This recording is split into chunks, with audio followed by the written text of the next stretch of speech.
Shalom Ubrahot, buenas noches a todos, que el Eterno me los bendiga, les recibimos, les saludamos.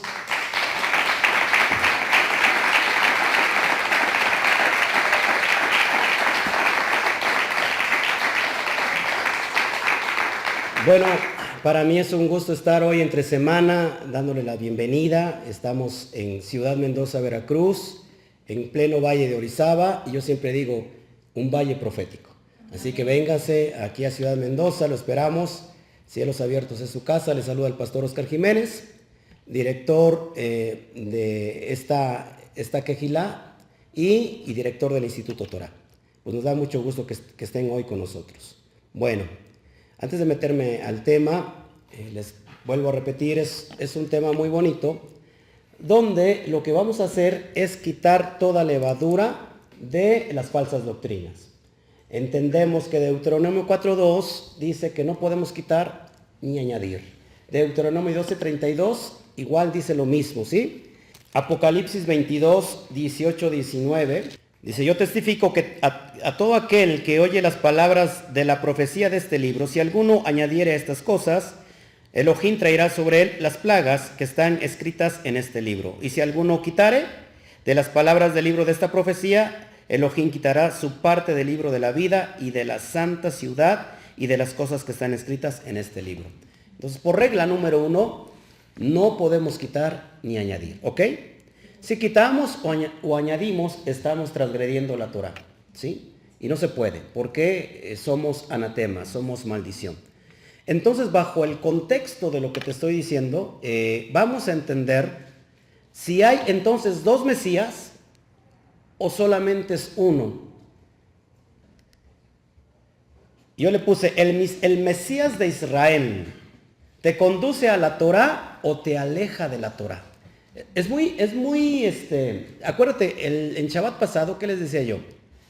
Que tenemos que hacernos preguntas muy lógicas para que podamos entender. Si nosotros creemos y nos contestamos lo que estás viendo en pantalla, ¿el Mesías de Israel te conduce a la Torah o te aleja de la Torah? No me lo contestes, lo vamos a estar escudriñando. Este estudio lo hago con mucho amor para todos los que nos están siguiendo en internet, con muchísimo amor, sin el afán de estar molestando, porque no es el propósito. El propósito es simplemente llevar luz en donde hay oscuridad. Entonces, tenemos que entender esto: si el Mesías de Israel te conduce a la Torah o te aleja de la Torah. Número 1, si el Mesías de Israel te aleja de la Torah, por consiguiente, por lógica, entonces no sería el Mesías de Israel. Tenemos que pensar eso. Si el Mesías de Israel te aleja de la Torah, no podría ser el Mesías. Y vamos a entender escrituralmente que el Mesías de Israel es todo lo contrario, te tiene que acercar a la Torah. Amén. Al último, ya voy a dejar tiempo para las respuestas para que nos vayamos rápido. O existen dos Mesías, uno judío y otro romano. O sea, aquí el problema está aquí, que aparentemente, lo digo aparentemente porque cuando escudriñamos completamente la escritura, entendemos que el Mesías de Israel te va a acercar a la Torah. Pero aparentemente se piensa que entonces existen dos Mesías, uno judío y otro romano. ¿Por qué? Porque hasta el día de hoy hay personas que no conocen, hasta en este milenio que estamos viviendo, no conoce en el pleno siglo XXI que el Mesías es judío, de una madre y de un padre judío, que nunca fue a misa, nunca fue un domingo a celebrar un culto dominical de los hermanos pentecostales. Es impresionante que hasta el día de hoy las personas no conozcan que Yeshua o el Mesías de Israel fue judío. Entonces aquí tenemos un gran problema, porque se ha levantado otro Mesías romano, ¿sí? Y vamos a entender esto. Por eso les digo que no se me ofendan, no tanto ustedes, sino a las personas que me están viendo y que están siguiendo este estudio. Ya después, al último, podrán entender muchas cosas. Entonces, existirán dos Mesías, uno judío, otro romano, o realmente se ha malinterpretado a el Mesías judío. Y vamos para allá. Fíjate, de acuerdo a la perspectiva romana, es decir, todo lo que es la cultura griega helenista, y de acuerdo a la perspectiva romana, chécalo tú muy bien, fíjate, Jesús, como le llaman, nombre Jesús, este Mesías anuló la ley, la Torá, anuló la ley divina. ¿Qué hizo? Y si tú anulas la ley divina, te metes en un gran problema, porque como te contesté hace un ratito, si el Mesías de Israel anula por derecho la ley, se mete en un gran problema. Porque si anulas la ley, entonces quebrantas el Shabbat. ¿Qué dicen? Jesús quebrantó el Shabbat. Y en su lugar puso el domingo. De hecho, toda la gente alrededor de la cristiandad, ¿saben cuántas denominaciones hay? Más de 40,000 denominaciones cristianas. La más grande de ellas, Roma.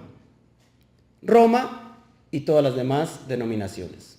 Por ejemplo, Testigos de Jehová, Adventistas, Mormones y todas las ramas de la cristiandad. Más de 40,000, imagínate. Ahora, préstame tantito la atención. Cuando te dicen todos ellos, yo tengo la verdad, y todos te levantan la mano y dicen, yo tengo la verdad. ¿Quién tendrá la verdad? Porque aquí se me vuelve como una loquera, ¿verdad? Decir, bueno, ¿con quién me voy? ¿Con melón o con sandía?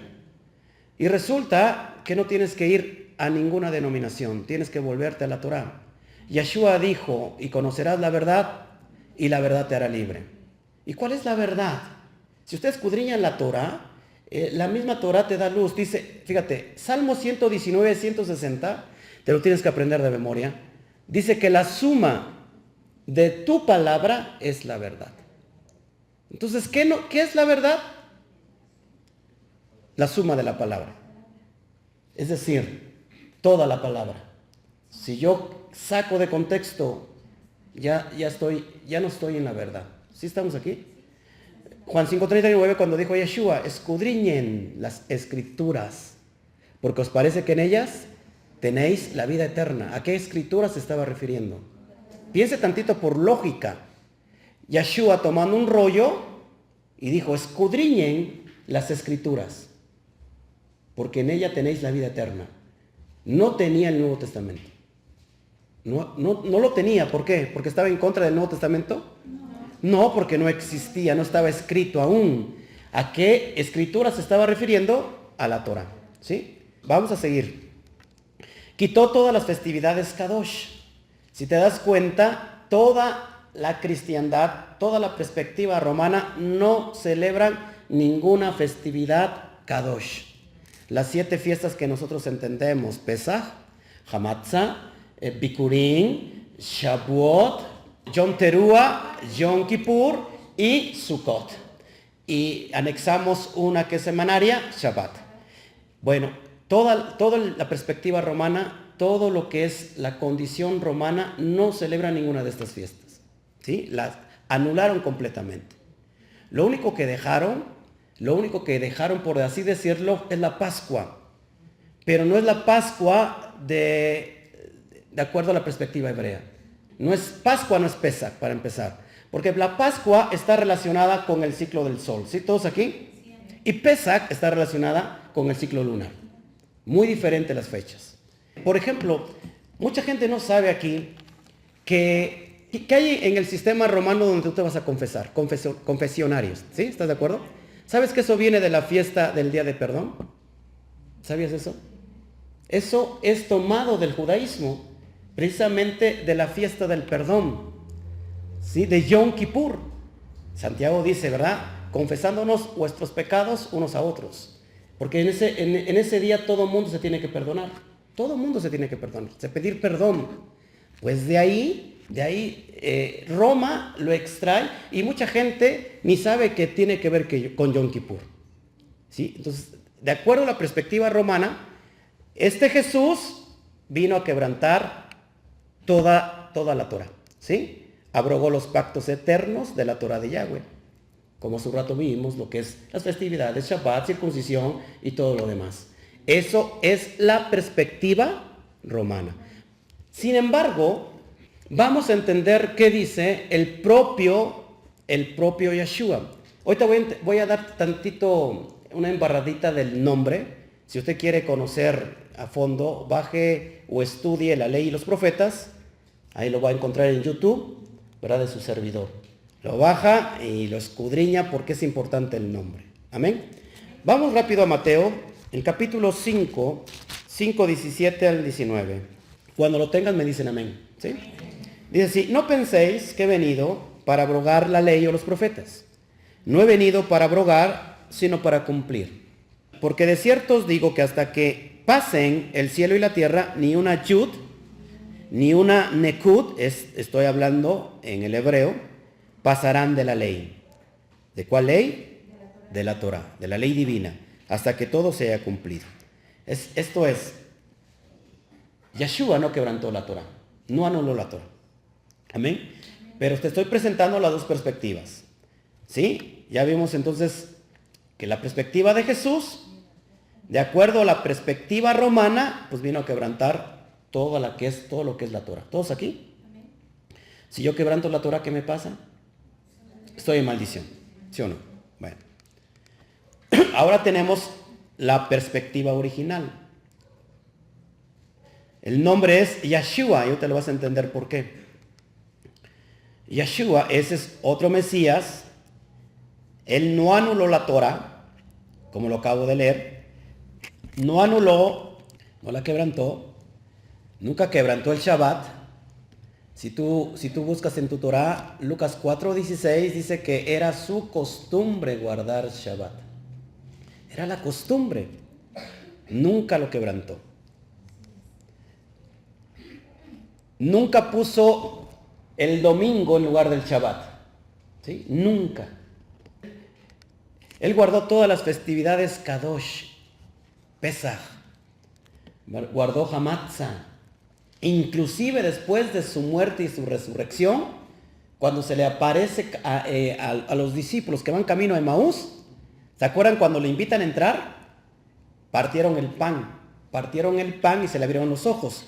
En ese momento estaban celebrando Hamatzah, porque acuérdate que Pesach inició el 14 por la noche, al otro día, 15, se tienen que contar del 15 al 21 de Aviv, se termina Hamatzah. Por ejemplo, como hoy estamos en Hamatzah todavía.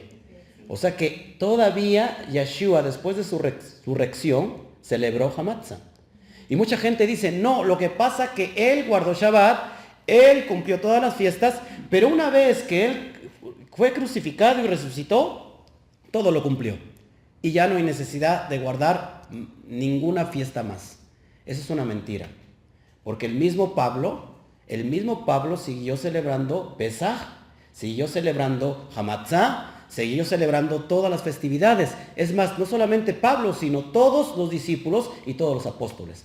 Entonces tenemos que entender, Pablo y todos los discípulos fueron desobedientes a Yeshua, o realmente es un ardid y una falsa enseñanza que Yeshua anuló todo eso.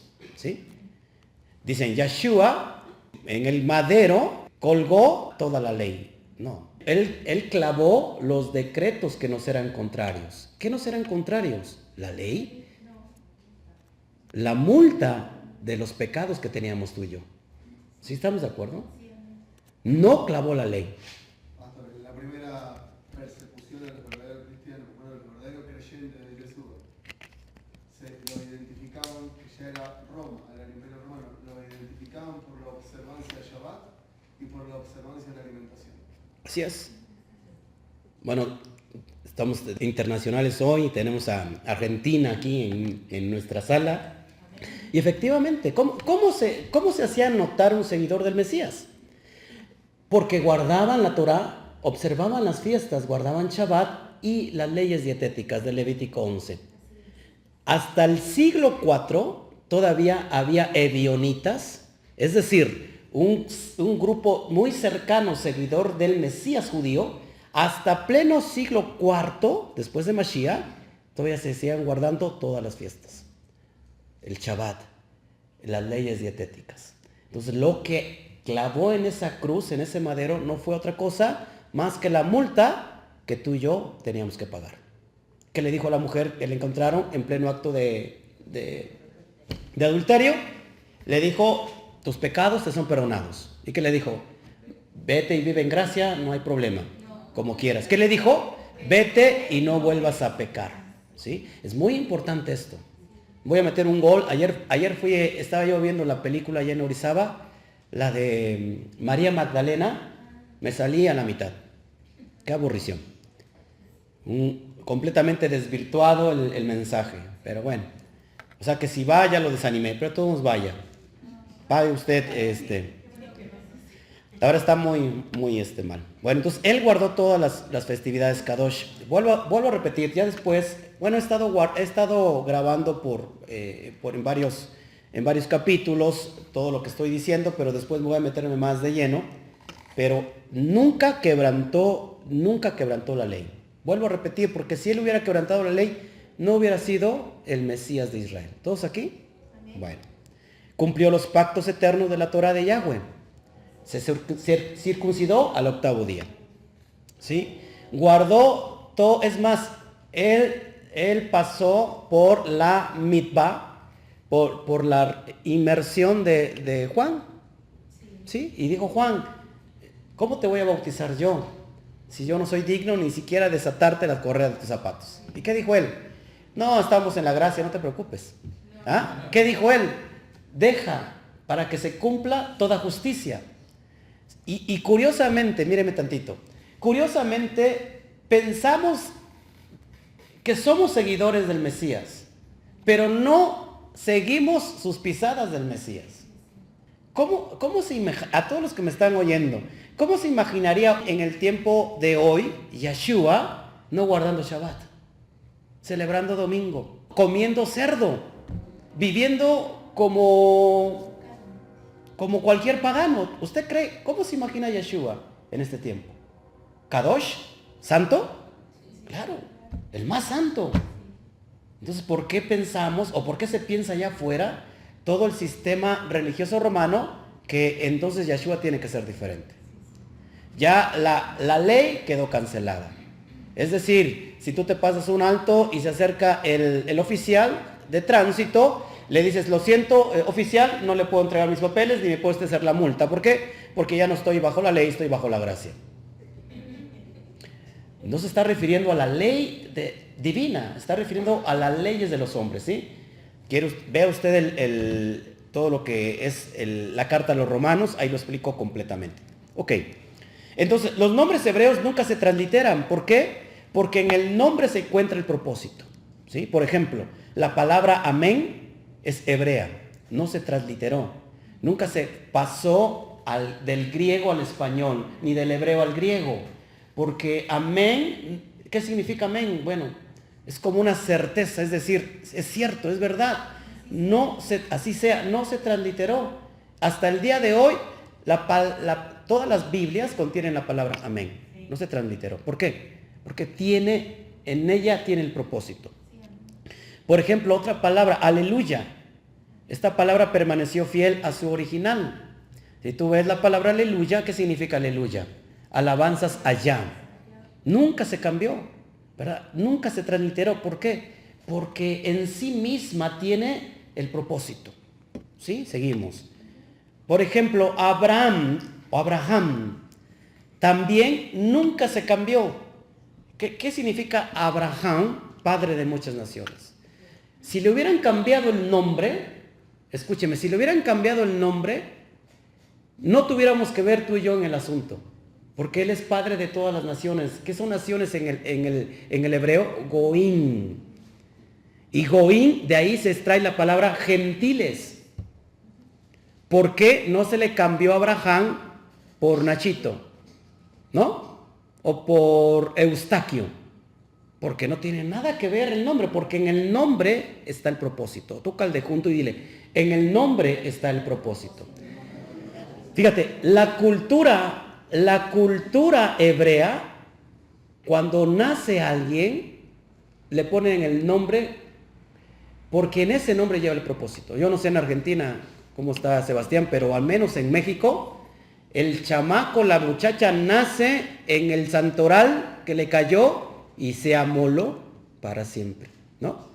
Nació en el día de la Guadalupe. Pues ¿cómo le llamamos a la niña Guadalupe? ¿No? Y hay hombres también que se llaman Guadalupe, imagínate. Entonces, no se puede cambiar el nombre. Por ejemplo, Sebastián, que viaja mucho. Yo me enteré que acaba de ir a Dubái. ¿En Dubái te llamas diferente? Porque acuérdate que Dubái es un país árabe. Pero tú sigues llamándote Sebastián. Y si vas a la China, también te llamas Sebastián.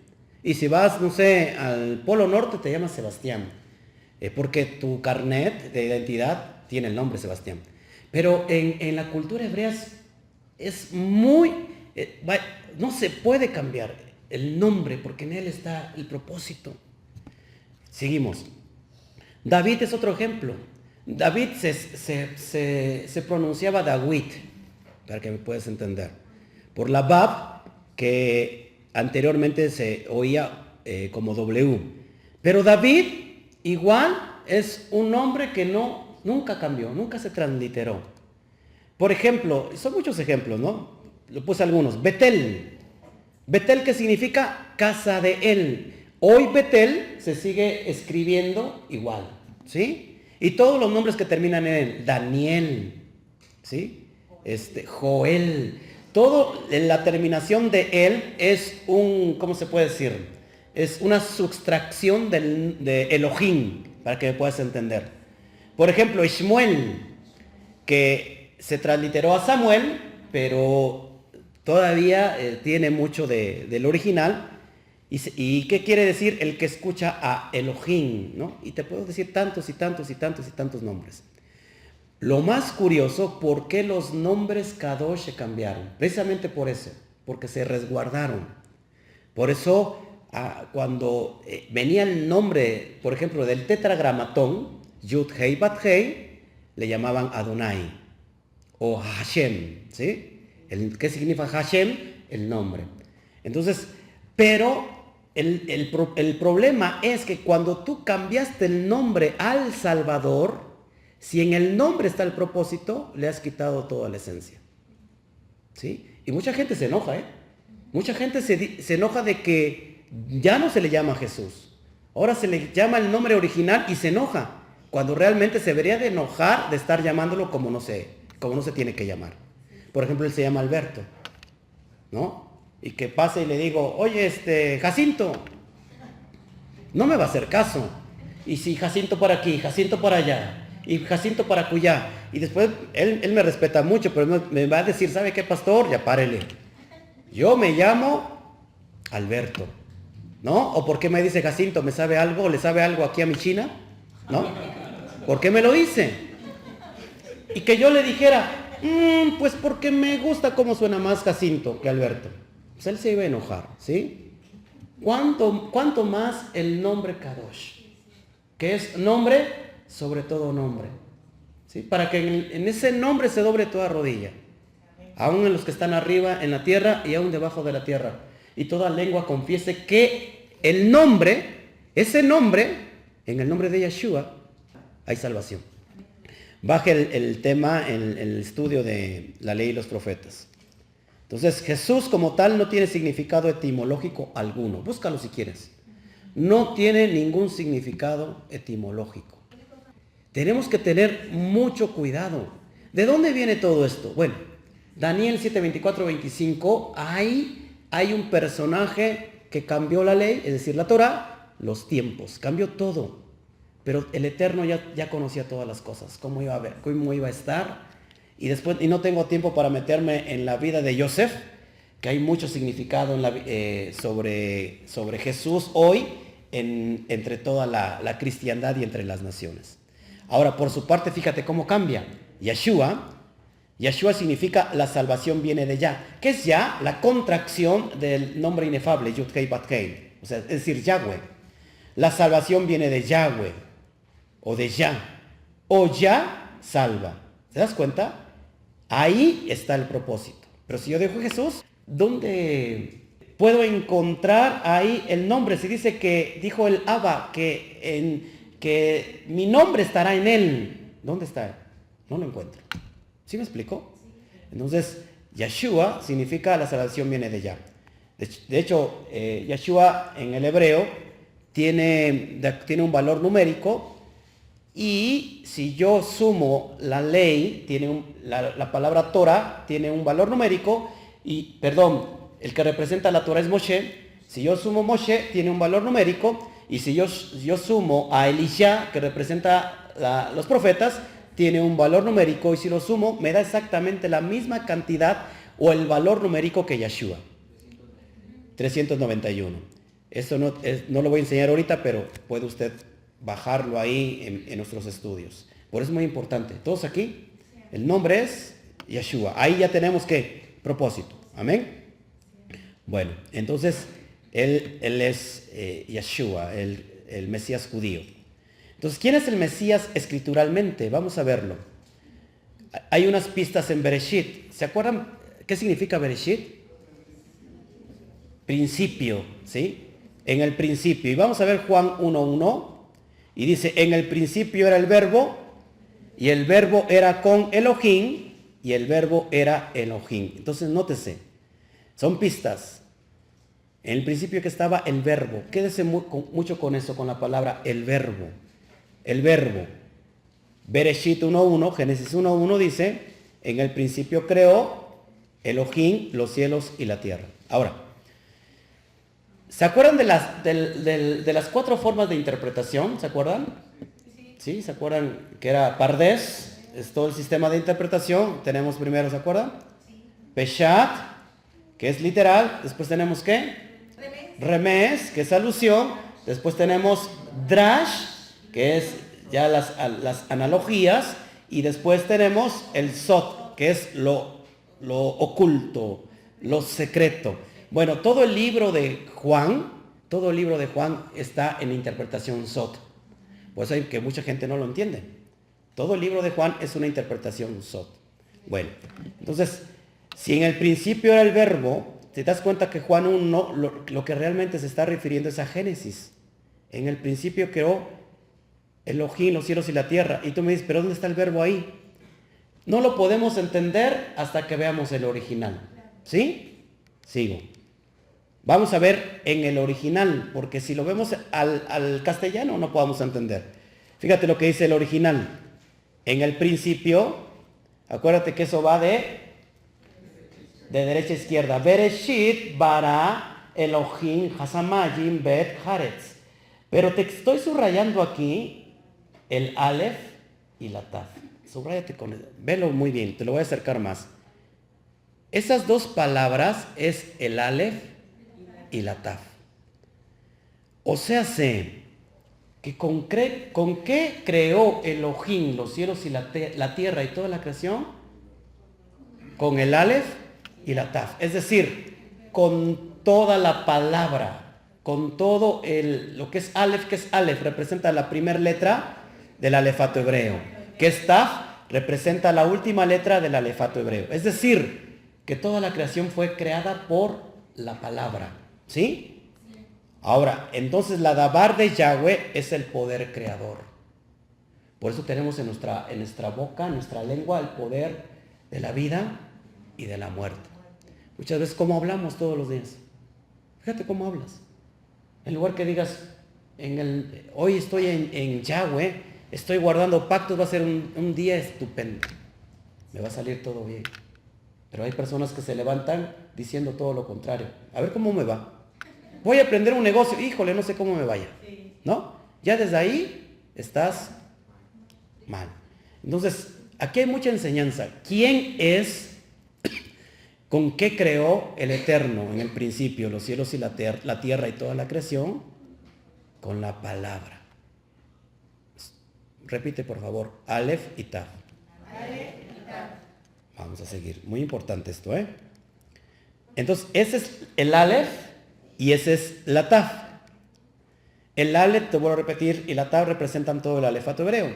El Aleph es la primera letra y la Tav es la última. ¿Sí? ¿Todos aquí? Ahora, ¿habrá algún personaje que tenga que ver con el Aleph y la Tav? Si ya eres conocedor, no lo digas. ¿Habrá un personaje que tenga que ver con el Aleph y la Tav? Porque aquí es un personaje, el Aleph y la Tav.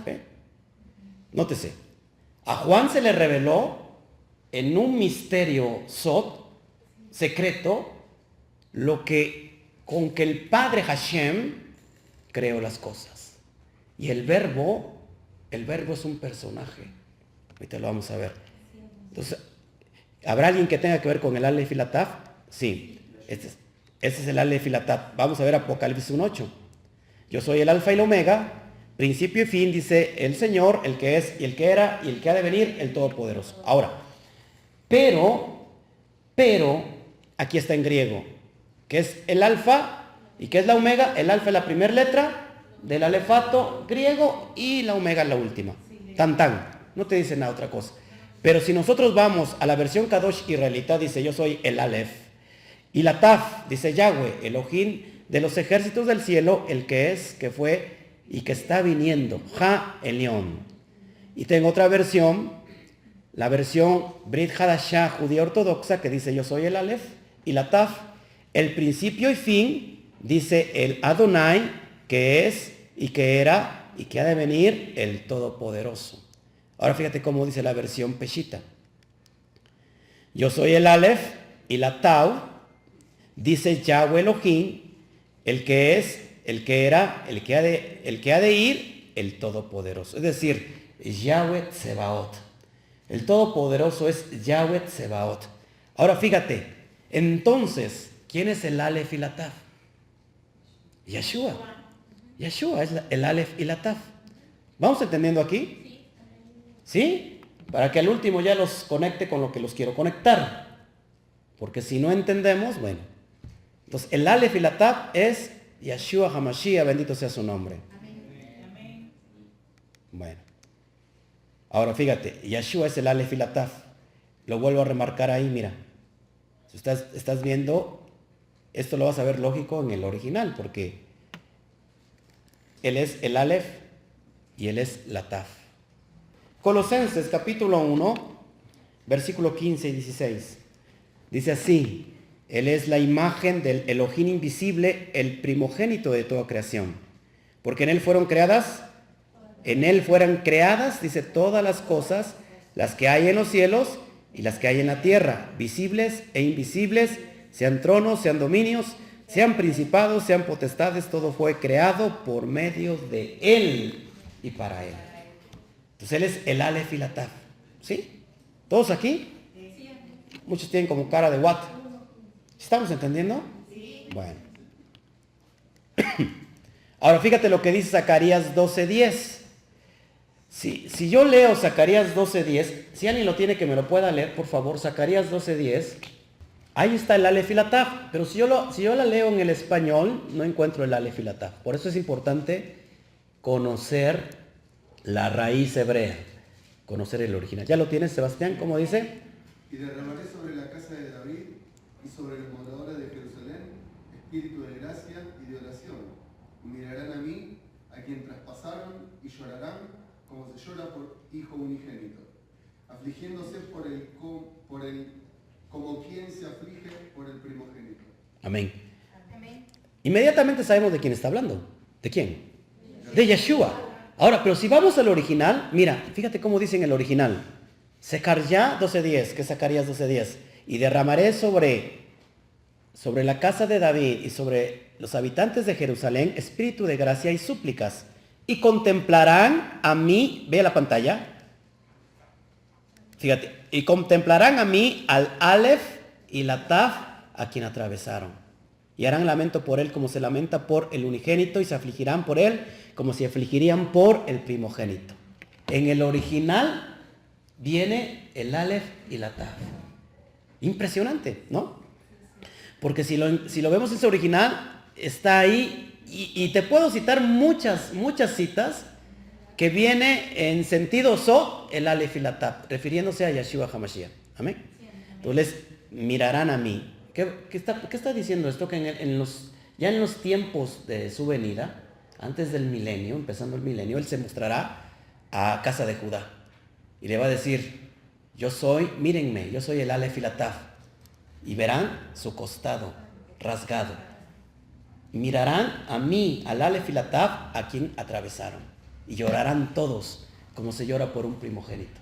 ¿No le parece impresionante? Sigo. Entonces, ¿quién es Yeshua? Juan 1:14. Y aquel verbo fue hecho carne. Y aquel verbo fue hecho carne. Y habitó entre nosotros y vimos su gloria. Gloria como del unigénito del Padre, lleno de gracia y de verdad. ¿Qué se le había revelado a Juan? Que la Dabar se personificó en Yeshua HaMashiach. ¿Te das cuenta? ¿Te das cuenta por qué Yeshua no pudo haber quitado la ley? Porque es algo, ¿cómo se puede decir? Algo contradictorio decir, aquel que desprecia la ley, la Torá, y ama a Jesús, es algo contradictorio, porque realmente lo está despreciando a Él. Yahweh y Yeshua es Ejat. Isaías 44:7. ¿Saben qué significa la palabra Ejat en el hebreo? Unidad. Uno. Yahweh y Yeshua es Ejat. Así dice Yahweh, Melech de Israel, o sea, rey de Israel. Y nótese, y su redentor, Yahweh Sebaot, Yahweh de los ejércitos. ¿Qué vuelve a decir? Yo soy el primero y yo soy el postrero. Es decir, yo soy el Aleph y soy la Taf. Y fuera de mí no hay Elohim. ¿Te das cuenta por qué es unidad? Es uno, un Ejad. Amén. Algunos están copiando, pero bueno, no creo que tengan que copiar, pues ahí lo buscan en su... Entonces, fíjate cómo dice la versión Kadosh israelita.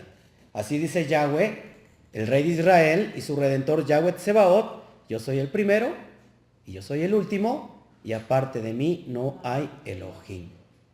Aparentemente parece estar hablando de dos personajes, ¿te das cuenta? El Yahweh Melech de Israel y Yahweh Tsebaot. Yo soy el primero y el último. ¿Y quién se revela en Apocalipsis como el primero y el último? El Aleph y la Taf, Yeshua HaMashiach. Entonces, es decir, amor, esto no se lo merecen. Porque los veo con cara así de desánimo. Como diciendo, yo quiero algo más profundo. Algo más profundo. La Aleph, ¿se acuerdan la pictografía del Aleph? Y la Taf. ¿Cuál es la pictografía del Aleph y la Taf? La cabeza de toro. La pictografía más arcaica, el hebreo más arcaico del alefato hebreo es la pictografía. Lo que los estudiosos creen y dicen, y es verídico por las pruebas, que así recibió Moshe la tabla de la Torah. Entonces, la cabeza, ¿a quién representa la cabeza? El Aleph, al líder, fuerza, todopoderoso, Elohim. ¿Cuál es la palabra para el todopoderoso, para Yahweh, para Elohim? El Aleph. Representa la cabeza de toro. ¿Amén? ¿Por qué el toro? Fuerza. ¿Sí? Fuerza. Los que esperan en Yahweh recibirán fuerzas como las de búfalo. Está la Taf, representada por una marca, señal y pacto. Vas hilando, Aleph, Taf, principio, fin, ¿verdad? ¿Cómo terminó el Aleph y la Taf? En una marca, en una señal, es decir, en un madero. Entonces, fíjate, el cordero, terminando en una marca, en una señal. Lo pongo aquí. El cordero muriendo en la señal del pacto. Si esto Moshe lo hubiera hecho predeterminadamente, no le saldría. Es mucha coincidencia. No puede haber coincidencia porque ese es un mensaje sobrenatural. Entonces el Aleph y la Taf Es el líder, el todopoderoso, ¿verdad? El Elohim, el Cordero, muriendo en esa marca, en esa señal, en ese pacto. Es impresionante que todo lo que nos tiene guardado en la profundidad del hebreo. Por eso es muy importante acercarse al hebreo. Porque ¿de dónde saco el alfa y el omega? ¿Cómo le hago para entender esos conceptos tan profundos? ¿Cómo estaban tan escondidos que tú y yo necesitamos la revelación del Ruach HaKodesh para poder comprender? Sí. Las letras en griego, pastor, no tienen ningún significado, No. ni inspiración, ni nada. Simplemente son transliteradas al español. Exactamente, como el español no tiene tampoco ningún significado. ¿Qué significa? A. Una vocal consonante. ¿Qué significado tiene? Nada, una letra. Pero en todas las lenguas, pero en el hebreo tiene un significado tan profundo. De hecho, me podría pasar toda la noche hablando solamente del Aleph. ¡Wow! Impresionante. Sí, sigo, entonces ya voy a terminar. Entonces, Yeshua es la Torah viviente. ¿Amén? Amén. Yeshua es la Torah viviente.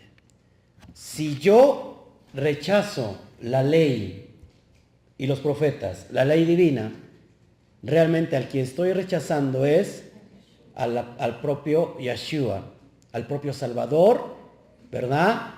De nosotros, al Redentor entre las naciones, a través del pacto, de esa sangre derramada para remisión de todos nuestros pecados.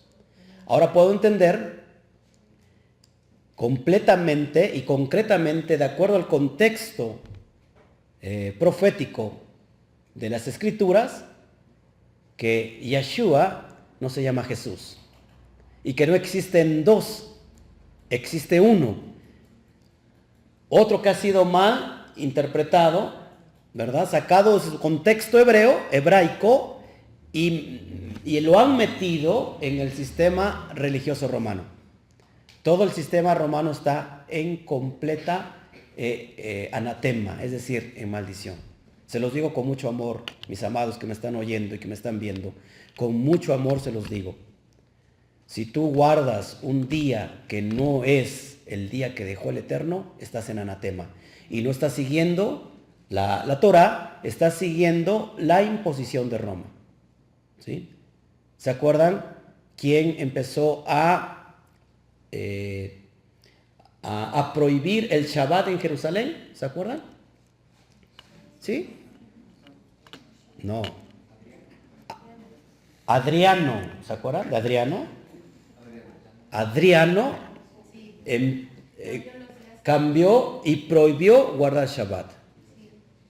Y es más, corrió a todos los judíos de Israel. Y todos los judíos del imperio que guardaban Shabbat se hacían enemigos del imperio. Ya después vemos a San Justino y a San Aniceto, años 150 después de Mashiach. ¿Qué dijo? ¿Qué dijeron? ¿Qué concluyeron? Hemos decidido oficializar el día domingo en lugar de Shabbat. Y oficializamos la Pascua romana y quitamos el Pesaj hebreo. Impresionante. Que esto no fue de Nicea del 325. Esto se había tomado ya desde antes. Lo he repetido una y otra vez, pero que quede grabado para que se le pueda llegar a todos los que están allá. Año 130 aparece un personaje llamado Marción del Ponto. ¿Sí? Un gentil con mucho dinero y mucha influencia, hijo de un obispo católico. ¿Y qué hace este? Dice, llegó a la conclusión de llamar al Tanaj, Antiguo Testamento, y al Brit Hadashah, Nuevo Testamento. Y dijo, hay dos dioses, uno malo y uno bueno. Concluyó que el Dios del Antiguo Testamento es malo, se llama el diablo. Y concluyó entonces que el Dios del Nuevo Testamento es Jesús. Y ese es un Dios bueno. A él le debemos el mal llamado Antiguo Testamento y Nuevo Testamento. Si usted va a Jerusalén, solo lo conocen como el Tanaj o la Torá, pero no se le conoce como el Antiguo. Nosotros por eso no quitamos todo lo que es el vocabulario pagano. Y Marción del Ponto, ¿qué creen? Fue perseguido por hereje por el mismo sistema religioso romano. Y hoy tomaron completamente toda la liturgia de este tipo, quitando y sacando a Yeshua de su contexto hebraico y metiéndolo en el sistema religioso romano. Entonces, espero que haya sido de luz y de bendición este video. Si lo vas a escuchar y lo vas a bajar por audio, te recomiendo que veas el video por las gráficas que presentamos ahí para tu mayor comprensión. Bueno, pues eso ha sido todo. Hemos entendido que entonces Yeshua es la Torá viviente. Y si yo rechazo la Torá, ¿sí? Estoy rechazando completamente aquel que dio su vida por mí y que no vino a quitarla, sino vino a cumplirla, para que tú y yo después de eso la cumplamos como Él la cumplió. Amén. Cuando dijo y se despidió, dice, enseñándoles que guarden todas las cosas que yo os he mandado, y aquí que yo estaré con vosotros todos los días hasta el fin del mundo. ¿Sí? Amén. Bueno, pues vamos a darle un aplauso al Eterno.